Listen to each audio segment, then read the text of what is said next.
देखो आज हम लोग पढ़ेंगे कुछ नहीं, आज हम लोग ये करेंगे कि इंपॉर्टेंट क्वेश्चन लिख लेंगे। ठीक है, तो कुछ क्वेश्चन देखो, मैं आपको फिर से कह रहा हूँ, मैं क्वेश्चन नहीं लिखवा रहा हूँ। ठीक है, मैं क्वेश्चन नहीं लिखवा रहा हूँ, मैं टॉपिक आपको लिखवा रहा हूँ। देखिए टॉपिक आपके बहुत सारे हैं। ठीक है, मैं उसमें से सिर्फ आपको 30-35 टॉपिक लिखवा रहा हूँ। ठीक है, बात क्लियर है ना? हाँ, और उसको अब आप लोग नोट कर लीजिएगा। ठीक है, और उसके बाद उन टॉपिकों को ध्यान से पढ़ लीजिएगा। ठीक है, मेरा इसका कहने का मतलब क्या है, वो ये है कि मान लीजिए आपने एक टॉपिक, मान लीजिए आप चैप्टर पढ़ने बैठे तो उसमें 2 टॉपिक आ रहे हैं पूरे चैप्टर में, तो आप उन 2 टॉपिकों को कम से कम 2-3 बार पढ़ो। इसका मतलब ये है कि वो टॉपिक ज़्यादा फोकस किए जाएंगे और रेस्ट टॉपिक भी पढ़े जाएंगे, लेकिन उनको हम थोड़ा सा कम फोकस करेंगे। बात क्लियर है सभी को? ठीक है भाई, तो टॉपिक मिक्स मैच होंगे, आगे पीछे चल रहे होंगे। ठीक है ना, तो आप अपना समझ लेना किस चैप्टर से है और फिर उसको उसी हिसाब से लिख लेना। जैसे मैंने कोई एक टॉपिक बोला, मैंने मान बोल दिया R = ρ L/A के न्यूमेरिकल, तो इसका मतलब है कि अब इसका न्यूमेरिकल तो कोई ना कोई आएगा। ठीक है ना, मतलब इसके चांस बहुत ज्यादा है, आएगा मतलब गारंटी नहीं है 100% की, लेकिन इसके चांस क्या है, बहुत ही ज्यादा है। तो आप उस फॉर्मूले के न्यूमेरिकल को जरूर देखेंगे। एग्जाम्पल दे रहा हूं आपको। ठीक है ना, चलो लिखो भाई। ठीक है, जल्दी लिखना चालू करो। लिखो, पहला लिखो, जो आपको पहला क्या लिखना है पहले समझ लो, फिर वो लिखते जाओ। जैसे चैप्टर नंबर 1 खोलोगे तो जो आपको शुरू की एक्टिविटी दी गई है, कौन सी एक्टिविटी? नहीं गुड़िया, अब अभी सुनिए काली। तो शुरू में एक्टिविटी है जैसे आपकी मैग्नीशियम वाली हो गई, या वो ZnSO4 को डाला H2SO4 के साथ, उसकी रिएक्शन करवा दी, वो हीट हो एक्सोथर्मिक एंडोथर्मिक, है ना। या फिर आपने 2 कंपाउंड को मिलाई, सेकंड एक्टिविटी है ना, लेड आयोडाइड वाली या LoPPT वाली। तो उन एक्टिविटी में से एक सवाल आना चाहिए। मतलब शुरू की अगर मैं 5-6 एक्टिविटी उठाऊं तो मुझे लगता है एक क्वेश्चन तो वहां से आना ही चाहिए। ठीक है, तो आप लिखें activity based question answer from chapter 1, activity 1 to at last 6-7 तक लिख लो। ठीक है ना, शुरू की 6-7 जो एक्टिविटी हैं उनमें से एक क्वेश्चन आना चाहिए। ठीक है, आना चाहिए नहीं मतलब आएगा ही, लगभग मुझे ऐसा लगता है कि आना ही चाहिए, 100% ही चाहिए। ठीक है, एक डबल डिस्प्लेसमेंट रिएक्शन का कोई क्वेश्चन। ठीक है, अब कोई क्वेश्चन का मतलब क्वेश्चन कैसा भी बना सकते हैं, ABCD में क्वेश्चन लिख सकते हैं, हाफ फिल फुल फिल में लिख सकते हैं, या किसी भी तरीके से लिख सकते हैं। ठीक है ना, डबल डिस्प्लेसमेंट वाला, बोलो क्लियर। उसके बाद एक कोरोजन का टॉपिक। ठीक है भाई, कोरोजन का टॉपिक, कोरोजन जानते हो सभी लोग, है ना। तो कोरोजन के टॉपिक में से कुछ ना कुछ आना चाहिए, चाहे वो किसी भी तरीके से उसको घुमा फिरा के पूछेंगे जरूर, ऐसा मुझे लगता है।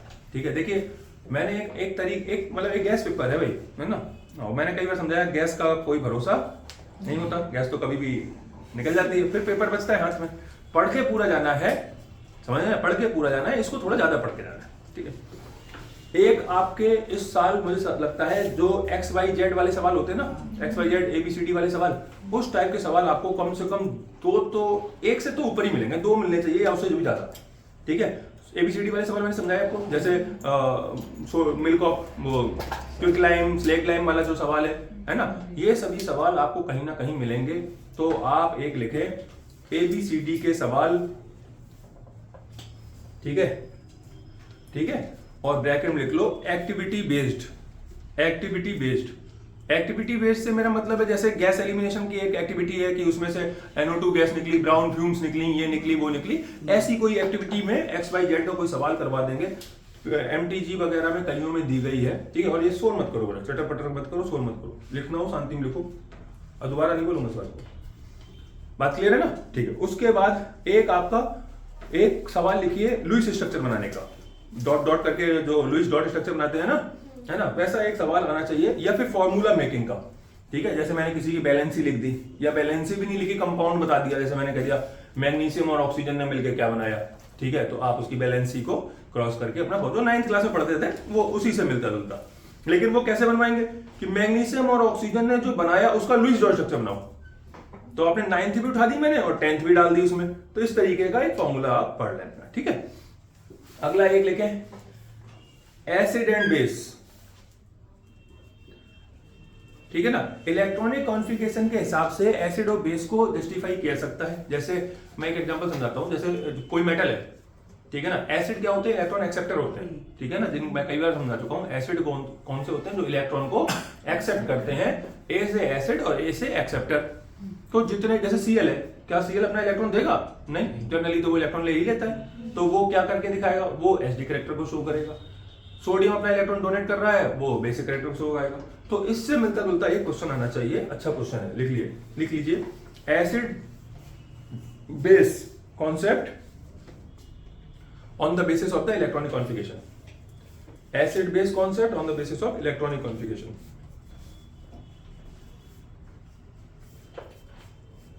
ठीक है, इसके साथ ही साथ मुझे लगता है कि इलेक्ट्रॉनिक कॉन्फ़िगरेशन का एक आधा सीधा सवाल भी आना चाहिए कि कोई हम तुमसे कॉन्फ़िगरेशन करवा लें, ठीक है ना। तो आप एक कॉन्फ़िगरेशन का भी सवाल लिख लो, एमसीक्यू में कोई कॉन्फ़िगरेशन डाल दिया तो ऐसा सवाल होना चाहिए, अच्छा सवाल बनते हैं। ठीक है, कॉन्फ़िगरेशन के सवाल जरूर लिखिए, कुछ ना कुछ तो कॉन्फ़िगरेशन का आएगा ही आएगा, खाली तो नहीं जाने वाला। ठीक है, बायो में उधर एक टॉपिक बड़ा बढ़िया है, आपको याद होगा सेप्रोफाइट पैरासाइट, है ना, है ना। हाँ, होलोजोइक न्यूट्रिशन के जो टाइप पढ़ाए गए थे, तो टाइप ऑफ न्यूट्रिशन पूरा पढ़ के जाइएगा। ठीक है, autotrophs, heterotrophs, saprophyte, parasite, holozoic, है ना। टाइप ऑफ न्यूट्रिशन से एक बढ़िया क्वेश्चन बन रहा है, आप वहां पे लिखें। ठीक है, इसी तरीके से रिसेप्टर का एक बहुत अच्छा क्वेश्चन बन रहा है, रिसेप्टर पर याद आ रहा है ना। yes, हाँ, रिसेप्टर्स का जरूर पढ़ के जाइए, रिसेप्टर्स के बढ़िया क्वेश्चन बन रहे हैं, रिसेप्टर टॉपिक को जरूर पढ़ लीजिएगा। ठीक है, एक टॉपिक आप वो पढ़ लीजिए कि सेक्सुअल रिप्रोडक्शन और एसेक्सुअल रिप्रोडक्शन में डिफरेंस क्या होता है ना, कौन प्रेफर किया जाता है, क्यों प्रेफर किया जाता है ना। तो बताए ना, सेक्सुअल रिप्रोडक्शन में जेनेटिक वेरिएशन आ जाता है तो उसको हम प्रेफर करते हैं, तो वो वाली बातें आप पढ़ लीजिएगा।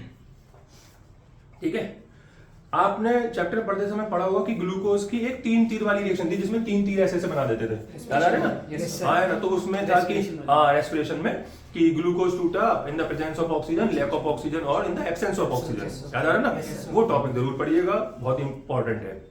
उसमें ये जो जैसे कोई प्लेयर है बहुत तेज दौड़ा, उसके वो आ गया, पैरों में दर्द होने लगा, लैक्टिक एसिड वाला कॉन्सेप्ट, है ना, वो भी यहीं से निकलता है। तो इसलिए ये टॉपिक पढ़ेंगे। जब मैं ये कहता हूँ ये टॉपिक पढ़िए, इसका मतलब उसके आसपास का सारा पढ़ना है, ये नहीं कि वही 3 बातें पढ़ के आ गए।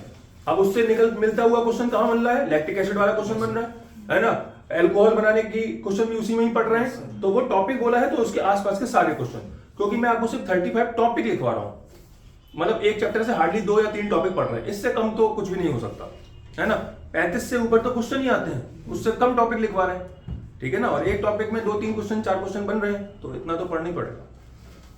ठीक है, एक मिरर और लेंस, ठीक है, मिरर और लेंस, इनकी या तो इमेज, है ना, इमेज का सीधा कोई इमेज बनवा लें, या फिर बनी हुई इमेज का कोई सवाल दे दे। जैसे मैंने आपको एमसीक्यू में वो पीडीएफ भेजी थी ना, उसमें एमसीक्यू में कई सवाल थे, आधा वो दिख रहा है, पेड़ दिख रहा है, आधा ढक लिया, है ना, उससे मिरर बनवा। तो उस टाइप का कोई सवाल, या फिर इनका न्यूमेरिकल आएगा जरूर। अगर एमसीक्यू में, मुझे तो लगता है कि दोनों ही आने चाहिए, एक एमसीक्यू में डालो सवाल मिरर का या लेंस का, और उसमें वो बना दो ग्राफ। अरे जो जिसकी फाइल भेजी थी तुम लोगों को, वो क्वेश्चन करवा लो। कौन से वाले, जिसमें आधा पेड़ बना हुआ, आधा छुपा लिया, आधा लेंस को कवर कर लिया, बताओ इमेज कहां बनेगी, कैसी बनेगी, उस टाइप के सवाल। और एक न्यूमेरिकल डाल दो पूरा, चाहे लेंस का चाहे मिरर का। तो इस टाइप से यहाँ पे 2 सवाल बन रहे हैं, ठीक है ना। अच्छे सवाल है, सवाल जरूर लगा लें, ठीक है। अच्छा, उसके बाद आप एक टॉपिक पढ़ें, रिफ्लेक्शन, रिफ्रैक्शन, स्कैटरिंग, रिफ्रैक्शन और स्कैटरिंग और dispersion of light. Reflection, refraction और स्कैटरिंग और डिस्पर्सन ऑफ लाइट का, ठीक है। लाइट डिस्पर्सन वाला याद आ गया ना, कल परसों में पढ़ाए सारे, है ना, कल ही पढ़ाए, तो आप उसको पढ़ लो, ठीक है। एक टॉपिक, इसके साथ एक टॉपिक पढ़िए ओजोन डिप्लीशन का, ओजोन डिप्लीशन, ओजोन होल, है ना, यूवी वाला मसला, ठीक है ना, वो सारा उधर पढ़ लीजिएगा, ठीक है। ग्लोबल वार्मिंग का भी टॉपिक इसी के साथ लगा लीजिए। ग्लोबल वार्मिंग याद है ना, कार्बन डाइऑक्साइड अंदर आई, फंस गई, फिर वो गर्म हो रहा, पर है ना, बर्फ पिघल रही, वो सारा वो पढ़ लेना है, ठीक है। अच्छा, उसके बाद बायोडिग्रेडेबल और नॉन बायोडिग्रेडेबल कंपाउंड्स, ठीक है ना, बायोडिग्रेडेबल और नॉन बायोडिग्रेडेबल कंपाउंड्स, उनको भी आपको पढ़ना है, ठीक है। अच्छा टॉपिक है, वहां पे बढ़िया बनता है, ठीक है। एक आपको मैग्नेटिक फील्ड वाले चैप्टर में से आपको पढ़ना है कि मैग्नेट कैसे बिहेव कर रही, मतलब जैसे हमने करंट फ्लो करवा दिया, फिर उसमें हमने बोल दिया हाँ सोलेनॉइड उठा लो, या करंट फ्लो करवा दिया, उसमें पूछा कि अब बताओ मैग्नेटिक फील्ड लाइंस किधर से किधर जाएंगी, या क्या नाम है, नॉर्थ पोल किधर बनेगा, साउथ पोल किधर बनेगा, राइट हैंड थंब रूल लगवा दिया, तो उस टाइप का क्वेश्चन एक लिख लीजिएगा। तो उसमें लिख लीजिएगा कि कंपास या मैग्नेटिक पोल ऑफ अर्थ के पूछ लिए, जियोग्राफिक नॉर्थ, जियोग्राफिक साउथ, है ना, तो उस टाइप के क्वेश्चन जरूर आएंगे। मतलब compass, magnetic pole of earth, है ना, और या फिर इलेक्ट्रिसिटी और मैग्नेटिक फील्ड का कोई क्वेश्चन। इलेक्ट्रिसिटी मैग्नेटिक फील्ड समझ रहे हो ना? yes, कि मैंने कोई बैटरी लगाई, करंट फ्लो किया और पूछ लिया कि बताओ अब इसमें फील्ड लाइन कैसी बनेगी। एक कॉइल लगा दी और पूछा फील्ड लाइन बताओ किधर से किधर बनेगी। तो आपको पता होना चाहिए कि फील्ड लाइन किधर से किधर जाती है, साउथ से नॉर्थ या नॉर्थ से साउथ, किधर अंदर जा रही किधर बाहर जा रही, वो सारा मसला पता होना चाहिए। ठीक है भाई। इसके बाद एक कॉन्सेप्ट वहां पर बायो में पॉलिन वाला, पॉलिन के वेक्टर, कैसे एक जगह से कोई दूसरी जगह आपका पॉलिन पहुंच रहे हैं, ठीक है ना, तो वो वेक्टर वाला, ठीक है। फर्टिलाइजेशन की प्रोसेस, ठीक है ना, पॉलिन वेक्टर समझ गए ना, ये इसी में बेटा पॉलिन वेक्टर समझ गए। वेक्टर जानते हो ना, अरे विंड से, वाटर से, बताया था ना, कौन ले जा रहा है, कीड़े मकोड़े कोई ले जा रहा है।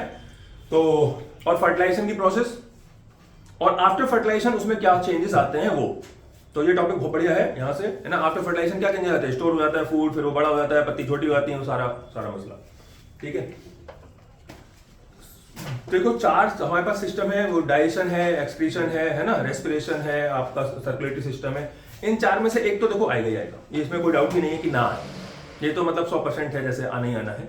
लेकिन मुझे लगता है कि एक्सक्रीशन और जो सर्कुलेशन है ये ज्यादा अच्छे हैं इस बार के लिए, तो आप एक्सक्रीशन और सर्कुलेशन को ज्यादा बढ़िया तैयार करें, और हो सकता है कि डाइजेशन और रेस्पिरेशन भी आ जाए, लेकिन चार में से एक आएगा, ये बात पक्की है। और मैंने चारों तैयार करवा दिए आपको, है ना। फिर भी आप एक बार चारों के डायग्राम जरूर देख लें, और डायग्राम के साथ आप 2-3 मतलब इन चारों को ही पढ़ के जाओ, लेकिन थोड़ा सा मुझे एक्सक्रीशन और सर्कुलेशन ज्यादा बढ़िया लगा। एक्सक्रीशन का कोई ना कोई क्वेश्चन तो जरूर आएगा, चाहे वो लेबलिंग के लिए ही क्यों ना आए। जैसे डायग्राम बना दिया, कहते 6 पॉइंट लेबल करो, या तीर लगा दिया, बताओ जी इसका नाम क्या है। तो एक्सक्रीशन का क्वेश्चन तो 100% आएगा, ठीक है। 100% जब मैं बोलता हूं तो ऐसा ये मेरी अपनी व्यक्तिगत राय है, ठीक है ना। तो एक्सक्रीशन क्वेश्चन जरूर आना चाहिए, बहुत ही इंपॉर्टेंट है इस बार के लिए। और हर्ट से भी आना चाहिए क्वेश्चन, हर्ट का भी क्वेश्चन बढ़िया बन रहा है, लेकिन एक्सक्रीशन ज्यादा अच्छा क्वेश्चन बना रहा है, ठीक है। और इसके बाद आप इंजेक्शन वाला एक क्वेश्चन और इसमें, कि इंजेक्शन जो वेन्स में लगते हैं या आर्टरीज में लगते हैं, है ना, या फिर आर्टरीज की वॉल थिक है, थिन है, कैसी है, क्या है ना, तो क्यों है, ठीक है, किसमें, जिसमें ब्लड प्रेशर का सारा सिस्टम आता है। याद है ना वो चैप्टर के बाद वो एक आदमी लोटा पड़ा हुआ ब्लड प्रेशर पढ़ाते हैं, तो वहां से एक क्वेश्चन उठना चाहिए, तो वहां पर आप जरूर देख लो, ठीक है। तो ब्लड प्रेशर लिख लो और इंजेक्शन मतलब आर्टरीज और वेन्स लिख लो, ठीक है ना, समझ गए ना। आर्टरीज और वेन और ब्लड प्रेशर वाली बात,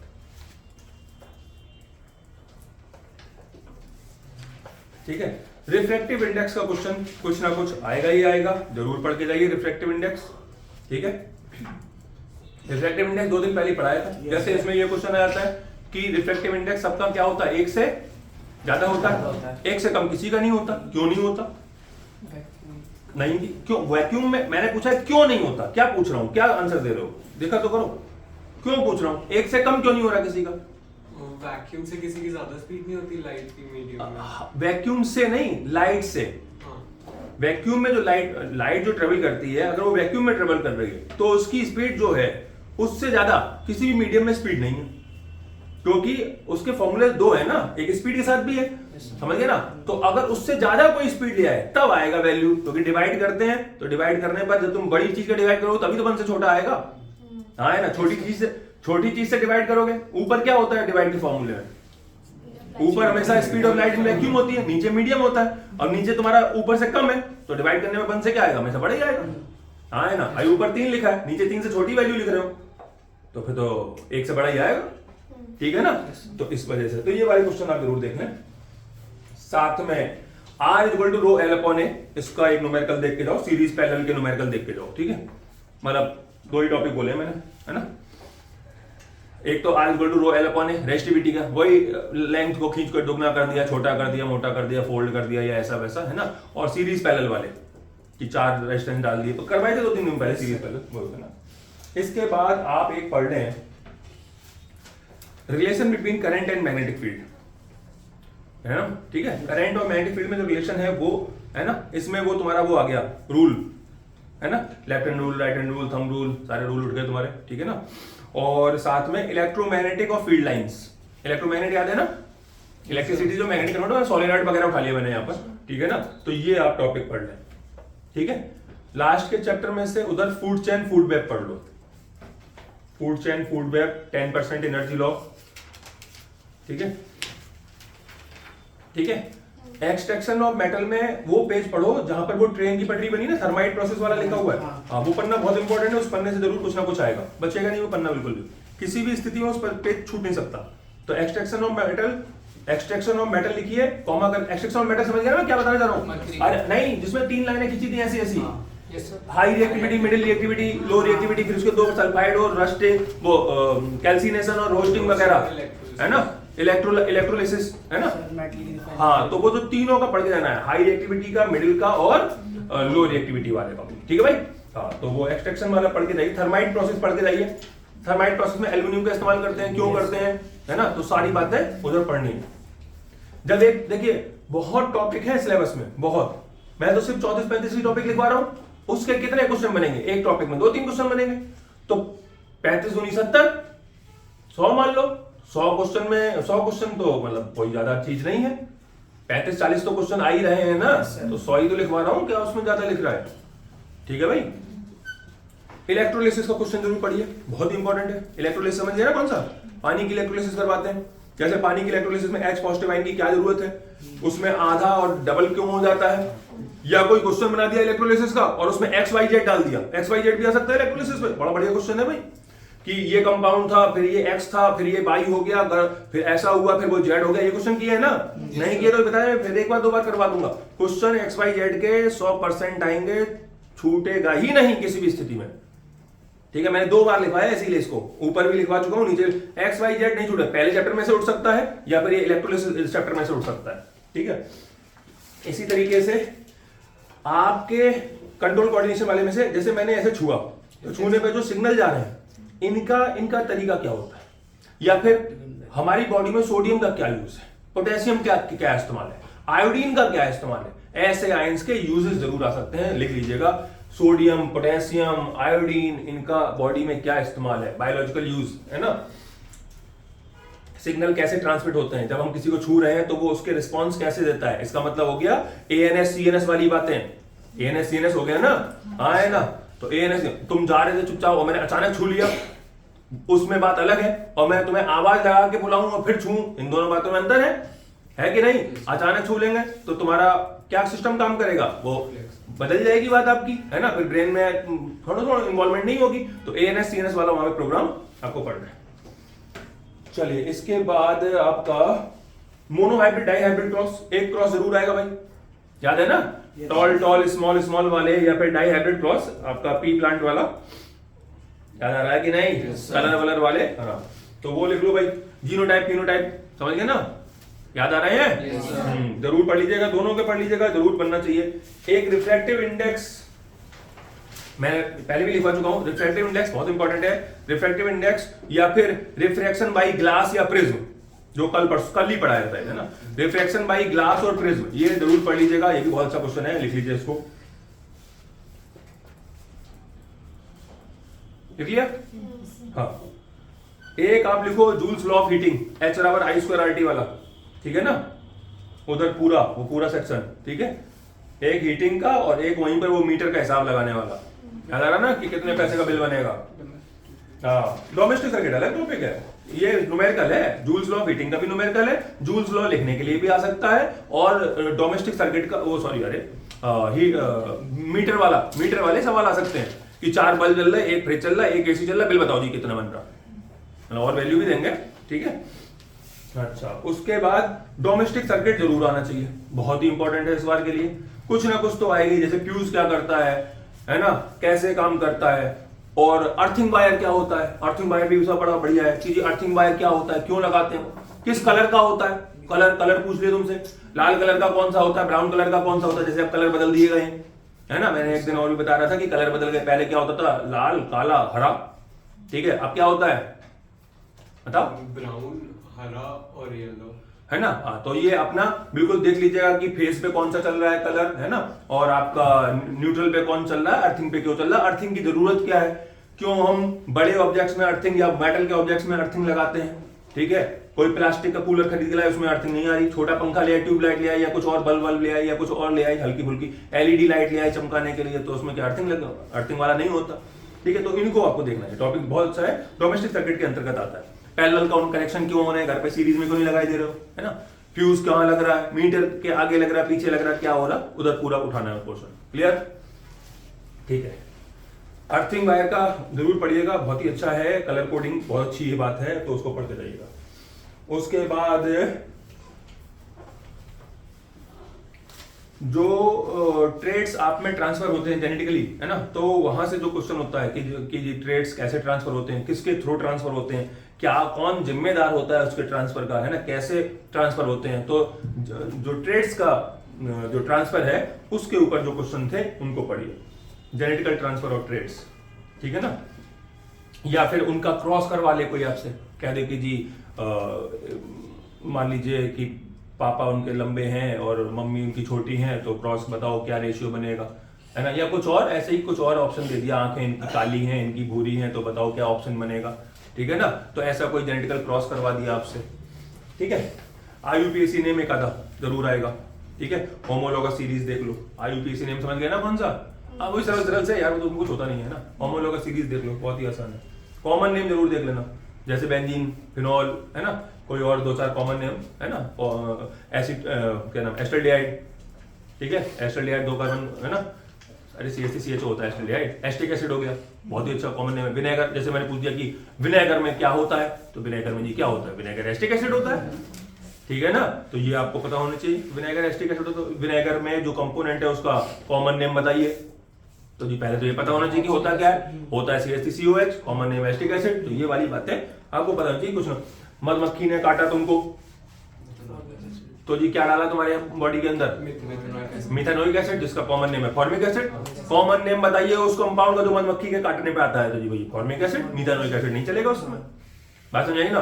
बर्रे ने तुम्हें काटा, बर्रा जानते हो, अरे भुर्र करके भागता है यार, वो इतना बड़ा वाला पीली वाली आए ना, उसने काट लिया, तो देखो याद रखो, जब मधुमक्खी काटती है तो फॉर्मिक एसिड होता है, एसिड डालता है, और जो पीली वाली काटती है वो बेस डालती है तुम्हारी बॉडी में, एसिड नहीं डालती है।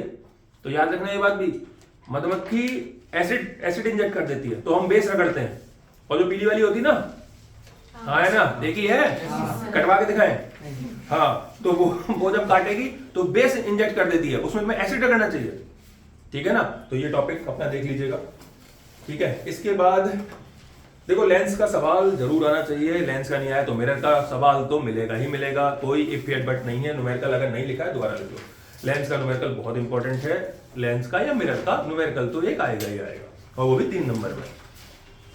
ठीक है, एक आप डिसीजेज में इंसुलिन शुगर वाला, ठीक है ना, इंसुलिन देख ली, क्योंकि केस बेस्ड भी तो बन रहे हैं ना, तो इंसुलिन का केस बेस्ड या बीपी का केस बेस्ड, है ना, या है ना, इनका मतलब कुछ ना कुछ केस बेस्ड देख सकते हो आप, या फिर हार्मोन, प्लांट के हार्मोन का कोई केस बेस्ड बना दें।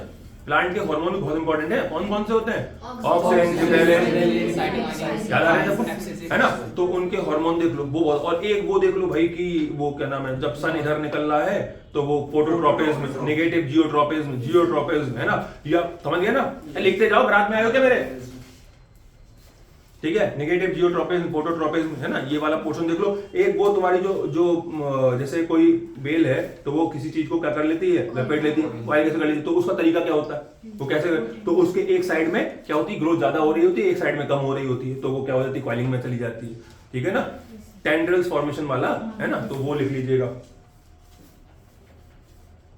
ठीक है, और एक वो पन्ना बहुत इंपॉर्टेंट है जहां पे वॉशिंग सोडा, बेकिंग सोडा वाली रिएक्शनें दी गई हैं। ठीक है, वो पेज, हाँ, दोनों साइड वाला, दोनों तरफ का, वो आप जरूर देख लीजिएगा, बहुत ही इंपॉर्टेंट चीज है। तो ये कुछ है ऐसी बातें जो लगता है कि आ जानी चाहिए। आपके 32-33 कितने हो गए भाई, हाँ जितने भी हो गए, है ना, 34 जितने भी हो गए, तो भैया जी इन टॉपिकों को जरूर पढ़ लीजिए। जिनको लग रहा है कि ये बहुत ज्यादा है, तो भाई ये बिल्कुल ज्यादा नहीं है, बहुत सारे टॉपिक थे, बहुत सारे, मैंने तो बहुत सारे छोड़ दिए, हाँ है ना, सोचो ना कितना सारा टॉपिक पड़ा हुआ है, मैंने मैक्सिमम छोड़ ही दिया है। तो ये 30-35 टॉपिक हैं, आप इनको जरूर पढ़ लें। मैं फिर से कह रहा हूं, टॉपिक के अराउंड पढ़ना है, मतलब अगर टॉपिक लिखा है तो उसके आसपास की सारी बात पढ़नी है। अगर उस टॉपिक में न्यूमेरिकल है तो उसके आसपास की सारी बात पढ़नी है, सारे न्यूमेरिकल लगाने हैं, सब कुछ कंप्लीट होना चाहिए। ठीक है भाई, इतनी बात सबको करके ही जानी है। ठीक है, बाकी एक बार और देख लेते हैं। देखिए फर्स्ट चैप्टर हो गया, सेकंड भी हो गया। सेकंड में एक सवाल वैसे आप और लिख सकते हो पीएच का, क्योंकि पीएच का कोई क्वेश्चन नहीं लिखा था, तो पीएच बहुत इंपॉर्टेंट है, तो आप पीएच पे जरूर थोड़ा सा पढ़ के जाएं। ठीक है, बहुत ही छोटा सा है ना। एसिड बेस की जैसे एसिड बेस की डेफिनेशन हो गई और एक पीएच का सवाल हो गया उधर, वो बढ़िया चीज है ना, तो उसको भी देख लो आप। होमोलॉगस सीरीज वाला आपको बता ही दिया है ना, वो सब बता ही दिया। बाकी इधर डाइजेस्टिव सिस्टम वाले में बता ही दिया मैंने आपको, 2 बता दिया है ना, और इधर आपका सेकंड कोऑर्डिनेशन वाले में वो है ना, कंट्रोल कोऑर्डिनेशन बता ही दिया। सोप मुझे नहीं लगता कि आना चाहिए, सोप में कुछ है नहीं। सोप एस्टरिफिकेशन प्रोसेस जरूर अच्छी है, सोप से अच्छा तो एस्टर फॉर्मेशन है। एक एस्टर ईस्टर बनाने की प्रोसेस और एक पन्ना पलट के जो ईस्टर्स की NaOH से करवा के अलग करवाई है, दोनों प्रोसेस बहुत अच्छी हैं। आधी रिएक्शन लिख के आधी कंप्लीट करने के लिए डाल सकते हैं, या फ्रूटी लाइक स्मेल या इससे कुछ घुमा फिरा के XYZ में भी डाल सकते हैं, बढ़िया क्वेश्चन बनता है। ठीक है, और इधर बायो में अब क्या हो गया तुम्हारा, रेस्पिरेशन हो गया, कोऑर्डिनेशन हो गया, हेरिडिटी वाला भी हो गया। हेरिडिटी में एक वो वैसे ये क्वेश्चन आएगा नहीं, लेकिन हो सकता है कि कुछ पेपर सरल बनाया जाए तो ऐसा कुछ पूछ लें कि मेंडल ने क्या किया, कैसे पी प्लांट क्यों यूज किया, या पी प्लांट का बोटेनिकल नेम पूछ लिया, पाइसम सटाइवम है ना, तो इस तरीके से आपके नाम पूछ लिए, या उनके 7 ट्रेड्स पूछ लिए कि कौन कौन से कैरेक्टर उन्होंने उठाए थे, है ना, pot colour, pot shape, flower colour, flower shape, ये वाले 7 कैरेक्टर हो गए आपके, है ना, हाइट वाइट, है ना, बहुत सरल होते हैं। Pot colour, pot shape, flower colour, flower shape, flower से नहीं, फ्लावर पोजीशन, है ना, प्लांट हाइट, तो ये आपके साथ है ना, तो समझ गए ना, इनके सातों वो लिख लो, उनकी टेबल अपना देख लो, है ना। और बाकी फिजिक्स का मैंने करवा ही दिया। ये जो कल टॉपिक लिखवाए थे वो जरूर पढ़ के जाइए, कल मैंने आपको टॉपिक पढ़ाया था शायद, तो अगर वो ना लिखो वो लिख लो भाई, कौन कौन से टॉपिक है, वो स्कैटरिंग वाले में आ जाएगा, डिस्पर्सन वाले में आ जाएगा। जब आप स्कैटरिंग और डिस्पर्सन पढ़ोगे तो सारा नहीं पड़ेगा। ठीक है, फिर भी मैं बता दे रहा हूँ एक बार, आप लिख लो सनराइज सनसेट, स्काई ब्लू, है ना, स्काई ब्लू, सन रेड, ठीक है, और क्या नाम वो रेनबो, ठीक है, ट्विंकलिंग ऑफ स्टार्स और टिंडल इफेक्ट, ये सब स्कैटरिंग और डिस्पर्सन में ही आ रहा है। अब देखो एक शब्द लिखा है स्कैटरिंग डिस्पर्सन लिखा, उसके अंदर 5 बातें हैं, तो 5 क्वेश्चन टेक्निकली तैयार हो जाएंगे उसमें। ठीक है, अब आप इतने में से तैयार करोगे तो मुझे लगता नहीं किसी का पेपर खराब जाएगा, बढ़िया पेपर जाएगा, और भगवान ने चाहा तो सभी फंस जाएगा। ठीक है, बाकी बोले का नाम लीजिए और पेपर कराइए।